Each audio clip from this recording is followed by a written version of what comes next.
BRS పై ఈసీకి ఫిర్యాదు చేసిన రఘునందరావుకు సంబంధించిన వార్త ఇది. పట్టభద్రుల ఎమ్మెల్సీ ఉప ఎన్నికల్లో బీఆర్ఎస్ విచ్చలవిడిగా డబ్బులు పంపిణీ చేసిందంటున్నారు రఘునందరావు. దీనిపై ఆధారాలు, అకౌంట్ వివరాలు అన్ని ఈసీకి ఇచ్చామంటున్నారు. రాష్ట్ర సీఈఓ స్పందించకపోతే ఢిల్లీ వెళ్లి కంప్లైంట్ ఇస్తామంటున్నారు. బీఆర్ఎస్ పార్టీ గుర్తింపును రద్దు చేయాలని డిమాండ్ చేస్తున్నారు రఘునందరావు. ఏ ఎన్నిక వచ్చినా పైసలు పంచుకొని ఓట్లు కొనుక్కోవాలనే దుర్మార్గమైనటువంటి ఆలోచన తప్ప చేసిన పనులు చెప్పుకోవడానికి టీఆర్ఎస్ పార్టీ దగ్గర ఏం లేవు. అందుకనే టీఆర్ఎస్ పార్టీ యొక్క ఎన్నికల సంఘం గుర్తింపుని రద్దు కోసం వాళ్ళు ఎన్నికల సంఘం నుంచి ఏ పాన్ నెంబర్ ఇచ్చి, ఏ అకౌంట్ నెంబర్లు ఇచ్చి ప్రజల దగ్గర నుంచి సొమ్ములు వసూలు చేసి తిరిగి ఓట్లను కొనుగోలు చేసేందుకు ప్రయత్నం చేస్తూ ఉన్నారో వాటికి సంబంధించినటువంటి డీటెయిల్స్ మా దగ్గర ఉన్నంత మేరకు ఎన్నికల సంఘానికి సబ్మిట్ చేయడం జరిగింది.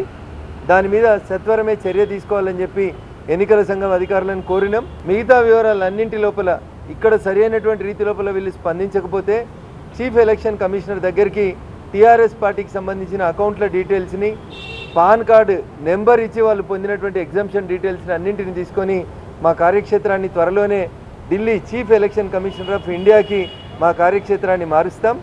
దానికి కావాల్సినటువంటి పునాది నిర్మాణం కోసం ఇక్కడ ఇచ్చేటువంటి కంప్లైంట్స్ అన్నీ కూడా ఇక్కడ ఇవ్వడం జరిగింది.